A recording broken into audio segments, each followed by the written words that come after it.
Maafkan aku. Dengan pengisi suara Sensen, selamat mendengarkan. Perlahan cengkraman Arlan pada tubuh Maisha mulai merenggang. Sorot matanya terfokus pada wajah dan tubuh wanita itu. Pakaian yang membalut tubuh Maisha telah berantakan dan sobek di beberapa bagian. Ia terus menangis dan menahan dada Arlan dengan kedua tangannya. Tersadar dari kegilaannya, Arlan mengatur napas yang memburu. Ia merubah posisi yang semula menindih tubuh Maisha menjadi menyamping. Kemudian membenamkan ciuman di kening dan menarik wanita itu ke dalam dekapannya. Aku minta maaf. Aku hilaf. Fisiknya pelan. Pelukannya semakin erat tatkala mendengar tangisan pilu dari wanita itu. Namun, bukannya reda, tangisan Maisha malah semakin menjadi-jadi. Berulang-ulang Arlan membujuk dan mencium demi menenangkannya. Tak peduli lagi dengan janji kepada Laura yang pernah ia ucapkan untuk tidak menyentuh Maisha. Yang ingin Arlan lakukan hanyalah memeluk istrinya saja. Aku benar-benar minta maaf. Aku tidak tahu kenapa aku hilang kendali dan melakukan semua ini. Bisiknya penuh sesal. Padahal 3 tahun lalu ia telah membuat janji untuk tidak menyakiti badan dan jasmani istrinya itu. Maisha terdiam. Pemaksaan Arlan barusan masih menyisakan getaran pada tubuhnya. Tidak pernah sebelumnya Arlan memperlakukan dirinya sekasar ini. Sebelum menikah atau sesudah menikah pun, Arlan memperlakukannya bak seorang ratu dalam kehidupannya. Tetapi sekarang, entah kemana suami yang dahulu sangat lembut itu. Perbuatan Arlan benar-benar telah menorehkan luka, tak hanya pada hatinya, tetapi juga pada fisiknya. Jika boleh meminta, Maisha berharap sedang bermimpi saat ini. Aku mau sendiri. Tolong tinggalkan aku. Lirih Maisha, meskipun ia berbicara dengan tersendat-sendat akibat menahan tangis. Namun dapat dipahami dengan baik oleh Arlan. Tidak mau. Arlan mengeratkan kedua tangannya yang melingkari tubuh Maisha. Telapak tangannya bergerak naik dan turun, mengusap rambut dan punggung. Tak ada yang dapat dilakukan Maisha selain meluapkan rasa sakit dan kecewa dalam tangis. Meskipun sejak tadi ia berusaha menahan. Tolong mas, aku mau sendiri. Pinta Maisha lagi. Kali ini suaranya terdengar lebih memelas dibanding tadi. Aku mohon, Bi. Jangan minta aku untuk pergi. Biarkan aku tetap di sini. Arlan tak mau menyerah. Berulang-ulang ia menciumi kelopak mata Maisha, persis seperti yang dulu sering ia lakukan sebelum menghilang. Kelopak mata Maisha akan menjadi hal pertama yang ia kecup saat terbangun di pagi hari.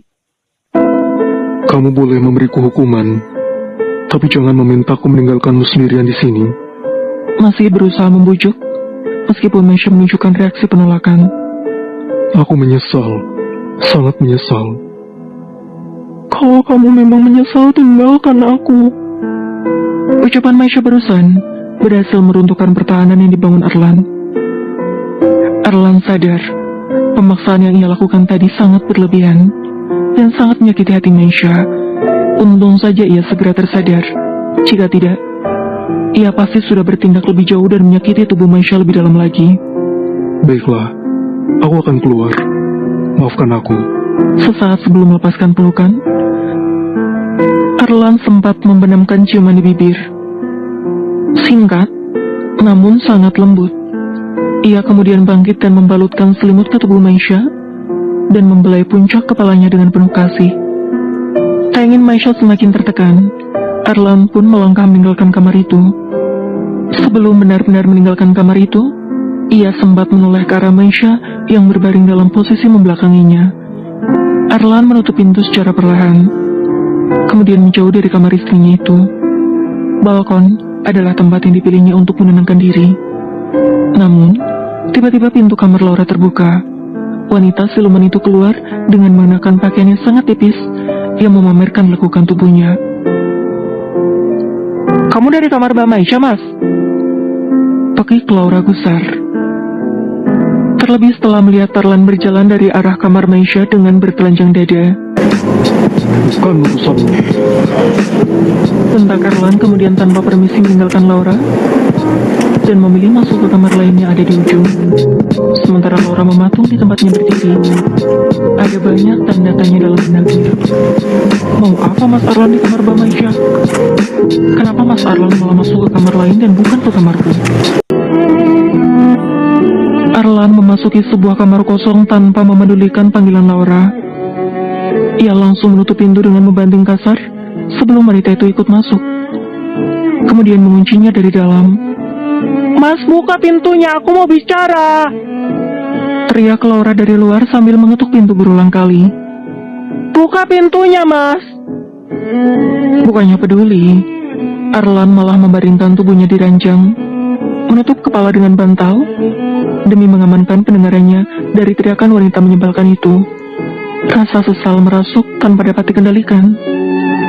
Karena cemburu terhadap Mario, ia sampai tega menyakiti Maisha dan hampir menodai janji yang pernah diucapkannya 3 tahun lalu. Beberapa menit suara panggilan Laura masih terdengar walau samar-samar. Arlan baru melepas bantal yang digunakan untuk menutup kepalanya saat meyakini Laura sudah menyingkir dari kamar itu. Saat suasana lebih tenang, pikiran Arlan kembali tertuju kepada Maisha. Ia meraba bibirnya dengan jari. Sensasi manisnya bibir Maisha masih tertinggal di sana.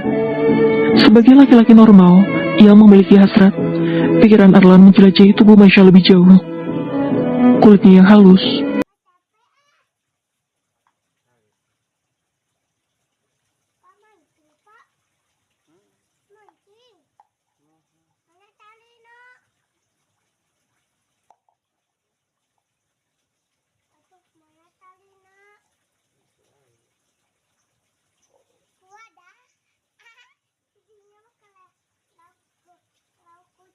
panjang.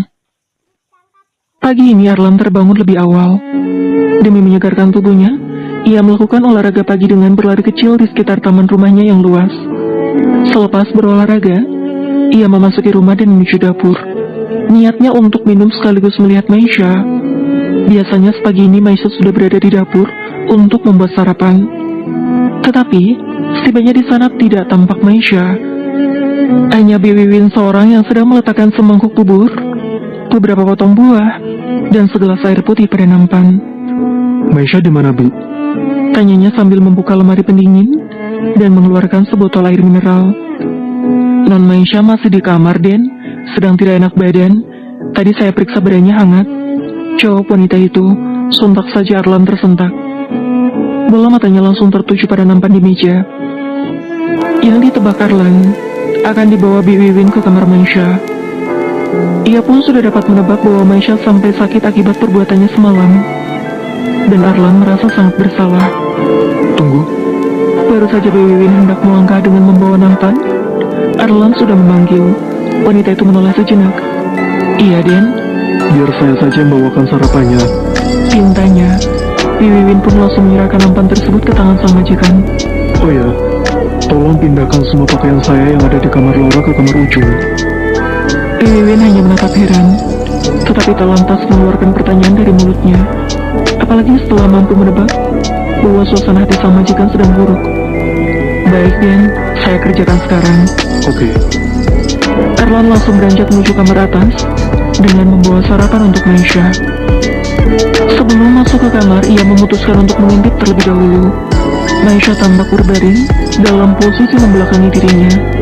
Membuat Arlan segera masuk dan meletakkan menu sarapan ke atas meja. Ia melirik ke ujung tempat tidur di mana kemeja miliknya yang semalam tertinggal di kamar itu teronggok bersama pakaian Maisha yang sobek. Rasa bersalah semakin terasa menusuk ke hati tatkala ia menatap wajah Maisha yang masih terpejam. Wajah wanita itu tampak pucat, kelopak matanya sembab. Mungkin ia habis menangis dalam waktu yang lama. Arlan memilih duduk di tepi pembaringan dan mengelus puncak kepala wanita itu, membenamkan ciuman di kenang berulang-ulang. Maafkan aku, Bi. Bisiknya pelan. Perlahan Maisha mulai membuka mata saat merasakan sentuhan lembut pada puncak kepalanya. Sontak ia terlonjak saat menyadari keberadaan Arlan. Intuisinya dengan cepat menuntun untuk melindungi bagian dadanya dengan kedua tangan. Melihat ketakutan di mata istrinya itu, Arlan berusaha untuk menenangkan. Tenang dulu, aku tidak akan menyakiti kamu lagi. Maisha terdiam. Keningnya mulai berkeringat. Tubuhnya terlihat sangat lemah, membuat Arlan membantunya untuk duduk bersandar dan meletakkan dua buah bantal di belakang punggung. Ia terlihat lebih tenang meskipun tak berucap sepatah kata pun. Aku bawa sarapan buat kamu. Mau aku suapi? Maisha masih diam. Tak ada sepatah kata pun yang terucap dari bibirnya. Bi, Mendengar panggilan itu, Maisha mendongak. Ia sempat terheran menatap suaminya. Sejak semalam, sudah 2 kali Arlan memanggilnya dengan sebutan Bi. Apakah ia sudah mengingat sesuatu? Tidak mungkin. Sebelumnya Arlan sudah pernah memanggilnya dengan sebutan itu secara refleks. Arlan meraih tangan Maisha dan menggenggamnya. aku minta maaf. Kalau selama ini aku sudah berbuat tidak adil kepada kamu. Maisha terpaku. Meskipun hatinya sering dipenuhi rasa sakit, setidaknya sebagai istri ia berharap Arlan sudah mengingat dirinya. Apa kamu sudah bisa mengingat aku? Untuk beberapa saat Arlan terdiam menatap wanita itu, seperti sedang memikirkan sesuatu. Diamnya Arlan pun kembali mengukir rasa kecewa di hati Maisha. Aku akan makan sendiri. Tolong kamu keluar dulu, Mas. Tak mengindahkan permintaan Maisha, Arlan malah semakin mendekatkan tubuh mereka. Bila perlu, ia akan menjadi jamur yang terus menempeli tubuh Maisha. Tetapi ketukan pada pintu mengalihkan perhatian keduanya. Arlan segera beranjak untuk membukanya.